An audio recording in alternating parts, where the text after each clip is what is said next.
A nossa missão neste mergulho de hoje é fazer uma análise de final de pregão de um dos dias mais tensos, voláteis e, para ser bem sincero, assustadores da história recente do mercado financeiro global. Com certeza, foi um dia bem atípico. É muito atípico. A nossa pilha de fontes para tentar entender o que acabou de acontecer inclui relatórios detalhados, notas de corretoras e atualizações em tempo real do Investing.com, do Money Times, da Trade News e do Infomoney. Temos uma montanha de dados para cruzar e decifrar como os ventos dessa crise global bateram aqui na nossa bolsa de valores. E antes da gente mergulhar de cabeça nos números, nos gráficos e nas análises de mercado, eu acho fundamental fazermos uma pausa para um contexto importante. Claro, pode falar. Bom, como os materiais que vamos discutir hoje citam o estopim de um conflito geopolítico armado, um conflito de proporções gravíssimas envolvendo os Estados Unidos, Israel e o Irã, é imperativo deixar absolutamente claro que o nosso espaço aqui não toma nenhum lado. Nenhum. Nós não endossamos nenhuma ação militar, tampouco qualquer visão política de governos, sejam eles de direita ou de esquerda. O nosso escopo de análise é única e exclusivamente reportar os impactos econômicos, as oscilações de ativos e os fatos narrados nas fontes que nos foram fornecidas. O foco é tentar entender como o capital, as cadeias de suprimento e os mercados reagiram a esses eventos trágicos no dia de hoje. Perfeito. A clareza nos fatos é sempre a nossa bússola. Certo. Vamos desembalar isso. Porque o que aconteceu hoje na B3, a Bolsa Brasileira, foi algo que desafia a lógica de quem olha apenas para as manchetes. Totalmente contraintuitivo num primeiro olhar. Pois é, durante o fim de semana o mundo acompanhou uma escalada que ninguém queria ver. As fontes relatam ataques coordenados dos Estados Unidos e de Israel ao Irã. A confirmação da morte do líder supremo iraniano, o Ayatollah Ali Khamenei, e, na sequência, uma retaliação imediata. Uma retaliação que atingiu o coração da economia global. Exato. Essa retaliação resultou no fechamento do Estreito de Hormuz. O pânico nos mercados globais foi instantâneo. Wall Street abriu em queda livre. Vimos o Dow Jones, o S&P 500 e a Nasdaq sangrando no vermelho. O medo de uma guerra global derrubou praças financeiras na Europa e na Ásia.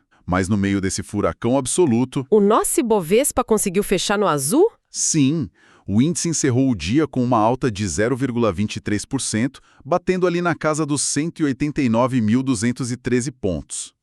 Como é possível a Bolsa Brasileira sair ilesa e ainda com ganhos num dia em que o mundo parecia estar desmoronando? O que é fascinante aqui é a mecânica de composição do nosso principal índice acionário. Para entender a reação do Ibovespa hoje, a gente precisa olhar para o mapa geográfico e cruzar com o nosso mapa econômico. Certo. O Estreito de Hormuz, que foi fechado pela Guarda Revolucionária do Irã, não é apenas um pedaço de mar. É um dos maiores gargalos estratégicos do planeta. É por lá que passa cerca de 20% de toda a rota marítima global de comércio de petróleo e gás natural. 20%?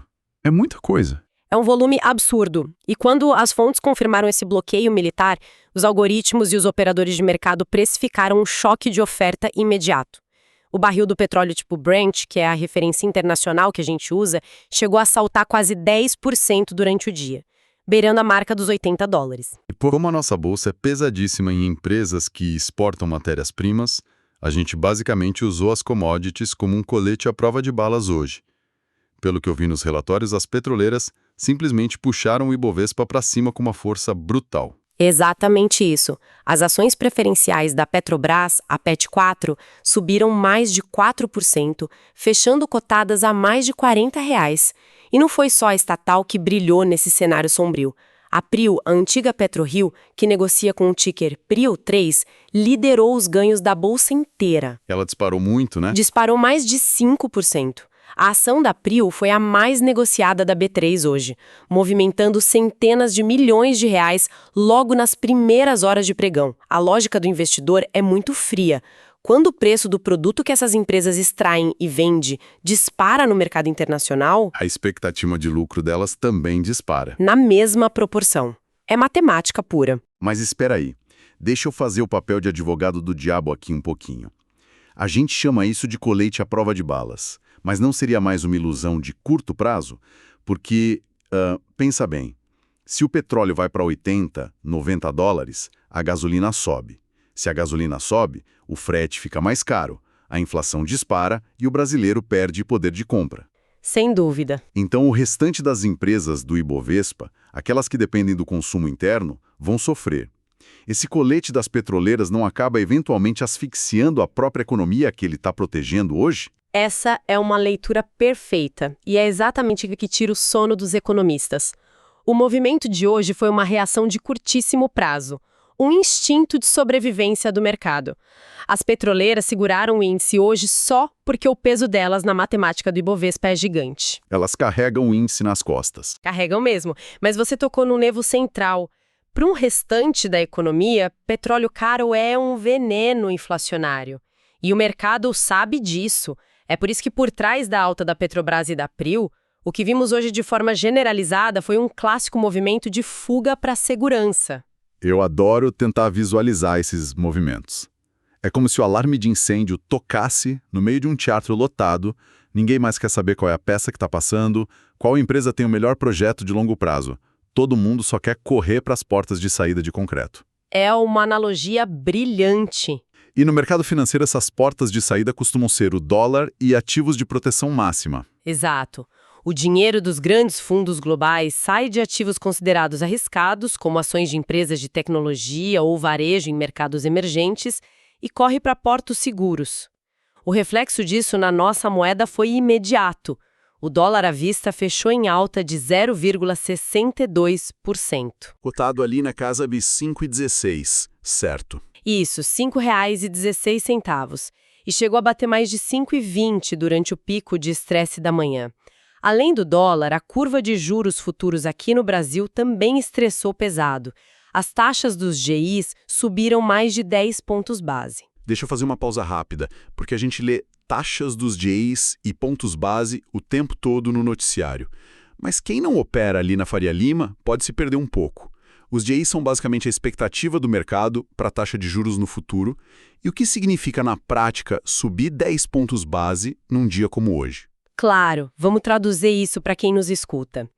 O DI, ou Depósito Interfinanceiro, é basicamente a taxa de juros que os bancos cobram para emprestar dinheiro uns aos outros de um dia para o outro. Quando olhamos para os GIs futuros, estamos olhando para as apostas do mercado sobre onde a taxa de juros vai estar daqui a 1, 2 ou 5 anos. A percepção de risco futuro. Isso. E pontos base é só uma forma de medir frações de porcentagem. Um ponto base é igual a 0,01%. Então, uma alta de 10 pontos base significa que a expectativa de juros futuros subiu 0,1% de uma vez só. Parece pouco olhando assim de fora. Pode parecer pouco, mas no mercado de juros, onde bilhões estão alavancados, o movimento de 10 pontos base num único dia é um tranco violento. Significa que o mercado está exigindo muito mais prêmio, muito mais juros para assumir o risco de emprestar dinheiro para o Brasil no futuro. Faz todo sentido, ficou bem claro. E, além do dólar e dos juros, a velha guarda da proteção também brilhou.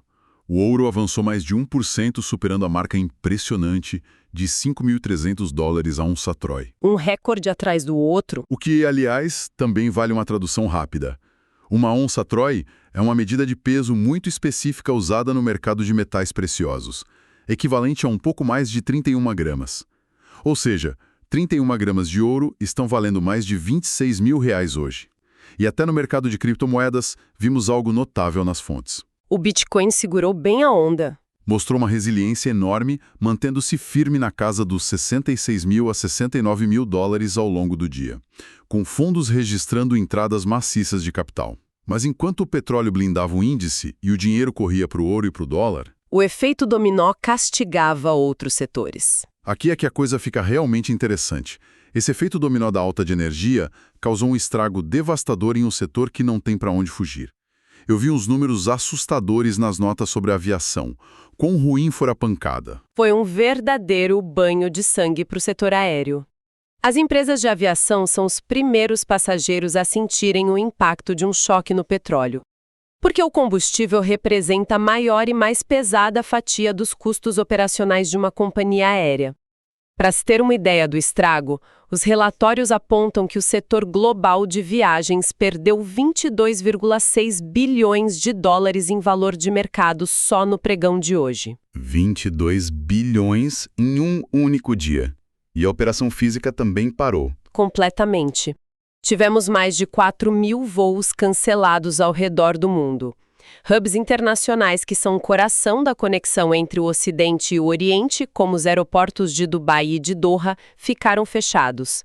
Há relatos de dezenas de milhares de passageiros presos nos terminais. Um caos logístico. As ações das gigantes americanas, como a American Airlines e a United Airlines, derreteram mais de 6%. E aqui no Brasil, o reflexo foi sentido nas ações da Azul e da Gol, que sofreram fortes quedas. E tem um fator local que piora tudo. Sim, um agravante local é que a Petrobras já havia elevado o preço médio do querosene de aviação, o QAV, em 9,4% na véspera do fim de semana, em 1º de março, apenas refletindo a recuperação do barril no início do ano. Agora, com o barril possivelmente rompendo a barreira dos $80 por causa da guerra, a perspectiva de aumento de custos para essas empresas se torna um pesadelo. É a conta da geopolítica chegando na velocidade de um avião a jato. E isso nos leva de volta àquela nossa conversa sobre a inflação geral e a macroeconomia. Porque hoje de manhã, antes do mercado abrir e processar todo esse caos, o Banco Central divulgou o relatório Focus, que é aquela pesquisa semanal com economistas. E a projeção da taxa Selic para o final de 2026 tinha caído de 12,13% para 12%. Um dado que o mercado adoraria operar num dia normal. Exato. Em tempos normais, isso seria motivo para estourar champanhe na bolsa. Mas os ventos de guerra mudaram essa leitura completamente. O relatório Focus capturou o otimismo da semana passada. Mas o mercado de hoje operou o pessimismo de ontem. E se conectarmos isso ao cenário maior, quem resumiu muito bem esse choque de realidade foi o secretário do Tesouro Nacional, o Rogério Ceron. Ele fez um alerta crucial sobre a transmissão da crise. O que ele disse exatamente? Ele apontou que a alta abrupta do petróleo tem o poder de antecipar a parada do ciclo de cortes da taxa Selic, um ciclo que ainda nem começou efetivamente nesse ano. A engrenagem é cruel. O combustível mais caro encarece o diesel do caminhão, que encarece o frete do tomate, do arroz e da carne até o supermercado, o que encarece a inflação oficial. E se a inflação ameaça sair da meta por conta desse repasse de preços, o Banco Central cruza os braços e diz que não pode cortar dos juros. É a mecânica nua e crua da inflação de custos. Porém, o Ceron também apontou para um paradoxo fiscal brasileiro bem peculiar. Como o Brasil se tornou um grande produtor e exportador de petróleo, uma alta vertiginosa no preço internacional do barril significa que o governo federal, os estados e os municípios também vão arrecadar muito mais. Entram bilhões a mais em impostos, dividendos da Petrobras e royalties. Exato. É um cabo de guerra econômico fascinante. O governo sofre com a inflação que irrita a população, mas nos bastidores o cofre do tesouro enche mais rápido. E falando em efeitos que se espalham de formas inesperadas, a nossa pesquisa encontrou um desdobramento que muita gente não tem no radar. A gente falou de petróleo, mas a tensão no Oriente Médio afeta em cheio outro motor gigantesco do nosso país. O agronegócio. O agronegócio. E não é só pelo frete, é pelo fertilizante. Tem um dado nas nossas fontes sobre a ureia que é de cair o queixo. O mercado de fertilizantes é extremamente sensível àquela região do Oriente Médio. A ureia é um fertilizante nitrogenado fundamental para o cultivo de grãos, e a produção dela é altamente dependente do gás natural. Com o temor de interrupções de suprimentos no Estreito de Hormuz, o preço da ureia saltou 13% no mercado de referência no Egito. 13% num dia? Foi de 485 para $550 a tonelada em questão de horas. Isso significa que o custo de produção da próxima safra de soja e de milho aqui no Brasil acabou de ficar significativamente mais caro. Mas, como dizem que em toda crise sempre tem alguém vendendo lenços, As nossas fontes também trouxeram uma oportunidade de investimento totalmente inesperada ligada ao agronegócio e a essa guerra. O Banco JP Morgan publicou uma análise apontando um frigorífico brasileiro como um potencial grande vencedor desse caos. A empresa MBRF, que negocia na bolsa como MBRF3. Um movimento de xadrez muito interessante. O que explica um banco de investimento mandar comprar ações de um frigorífico no dia em que o mundo teme uma guerra mundial. O segredo está na cadeia de suprimentos de proteínas para o Oriente Médio e num conceito chamado segurança alimentar. A MBRF tem cerca de 5% da sua receita atrelada àquela região, mas com margens de lucro altíssimas. Eles estimam que isso pode representar quase 10% do EBITDA na empresa em 2026. Fazendo nossa pausa rápida de novo, EBITDA é basicamente o lucro operacional bruto da empresa. Aquele dinheiro gerado apenas pela atividade principal, o negócio em si, antes de descontar impostos, juros e depreciações de contabilidade. É a melhor forma de medir a capacidade da empresa de gerar caixa com o que ela sabe fazer. E no caso da MBRF, o que eles sabem fazer muito bem é exportar frango halal. E aqui está o pulo do gato. O frango halal é aquele abatido seguindo estritamente as regras da lei islâmica, o que é uma exigência inegociável para o consumo nos países muçulmanos. Tem toda uma certificação específica. Tem. A questão central é que cerca da metade de todo o frango halal consumido no Oriente Médio precisa ser importada. E o Brasil é o maior fornecedor global. Ou seja, com mísseis voando, os governos da região entram em pânico imaginando que a população vai ficar sem comida. Eles correm para estocar alimentos. Exatamente isso. O JP Morgan projeta que, no curtíssimo prazo, haverá uma corrida agressiva por estocagem de segurança alimentar. Isso vai aumentar simultaneamente os volumes encomendados e os preços pagos às exportadoras brasileiras de proteína que já têm a certificação halal. Oferta e demanda na veia. Por isso, o banco recomendou a compra das ações da MBRF3, estipulando um preço-alvo de R$ 28,50. É o mercado encontrando oportunidades nas frestas da crise. É quase distópico pensar nisso. Enquanto líderes globais estão trancados em salas de situação de crise, avaliando respostas militares, algoritmos de negociação e investidores institucionais continuam olhando friamente para planilhas e balanços. O mercado não para. E isso nos leva ao nosso próximo ponto. Então, o que tudo isso significa? Sabe uma coisa que chamou muita atenção no meio disso tudo? O fato de que a vida, as fusões e as contabilidades continuam acontecendo na B3, totalmente isoladas da geopolítica. Um exemplo muito claro disso foi o tombo da Braskem hoje. Foi um tombo expressivo. As ações da petroquímica, a BRKM5, caíram forte, quase 3%.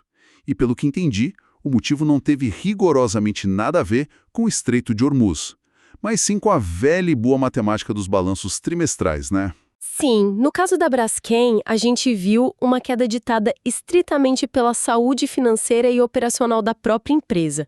Não teve a ver com o pânico global.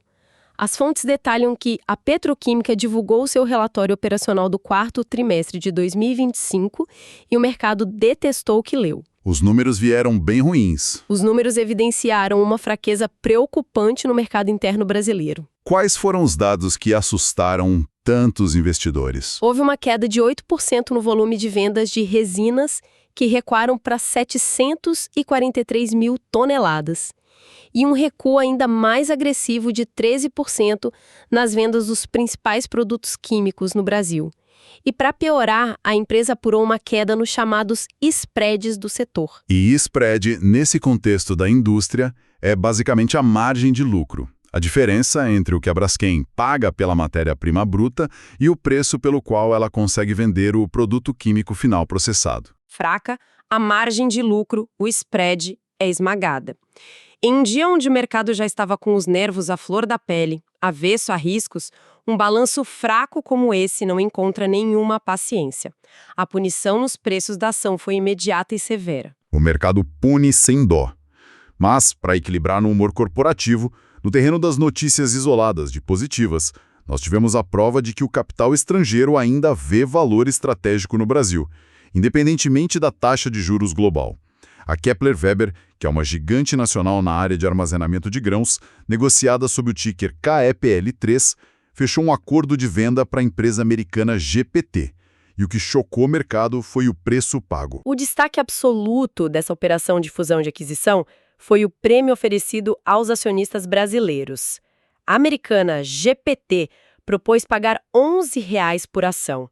Para colocar em perspectiva, isso representa um prêmio de 48,3% sobre a média de preço dos papéis da Kepler Weber nos 60 dias anteriores ao período de exclusividade das negociações. Quase 50% a mais. Pagar um prêmio de quase 50% sobre o valor de tela da empresa em um momento de incerteza global é uma mensagem muito forte. E qual é a leitura estratégica por trás de um cheque tão gordo? É a busca por ativos reais e tangíveis. Sem dúvida. Mostra que o mercado de capitais internacional ainda tem um apetite voraz por ativos estruturais ligados à segurança alimentar e ao agronegócio brasileiro.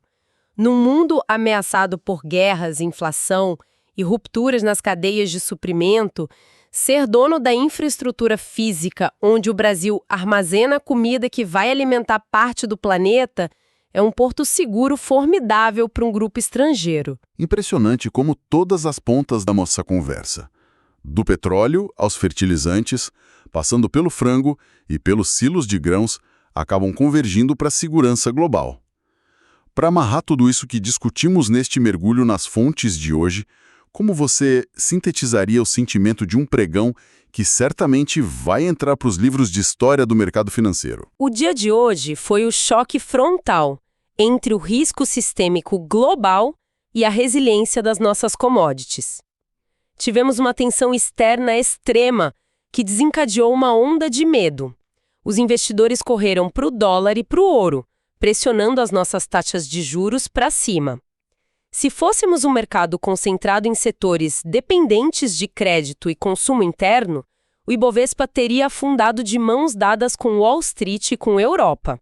Teria sido um desastre. Mas, por causa da nossa fortíssima dependência de empresas de energia e de matérias-primas, a Bolsa Brasileira conseguiu operar descolada do pânico, absorvendo a alta do petróleo e garantindo a sobrevivência no azul.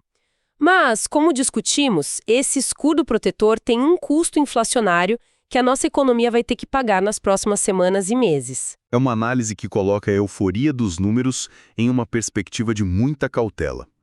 E para fechar a nossa análise profunda de hoje, eu quero deixar uma reflexão provocativa com a nossa audiência, baseada em um alerta contundente que eu encontrei nos relatórios das nossas fontes. O consultor em energia Marcos Delaia trouxe um dado que deveria fazer qualquer investidor parar e pensar. Um cenário extremo. Ele apontou que se esse bloqueio militar do Estreito de Hormuz durar mais do que 40 dias, o mundo não vai apenas enfrentar petróleo caro, o mundo vai enfrentar uma escassez física de petróleo. Vai faltar produto nas refinarias. O que muda completamente a natureza da crise. Exatamente. E aí fica a pergunta para quem acompanha as engrenagens da economia. Se uma crise prolongada não apenas encarecer, mas literalmente drenar o combustível físico que faz o comércio global funcionar no próximo mês, até que ponto ativos considerados portos seguros absolutos como o ouro, o dólar ou os títulos de renda fixa conseguirão de fato proteger o seu patrimônio em um mundo que fisicamente não consegue mais se mover para produzir riquezas? É o tipo de questionamento que separa quem reage às notícias de quem se antecipa a elas.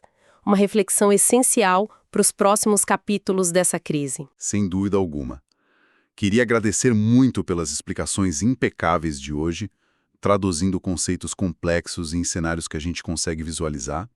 E a quem esteve conosco até agora, ouvindo e refletindo sobre esse caos organizado que é o mercado, muito obrigado pela companhia. Continuem questionando os dados, as fontes e as manchetes, porque o aprendizado por aqui nunca termina. Até a próxima.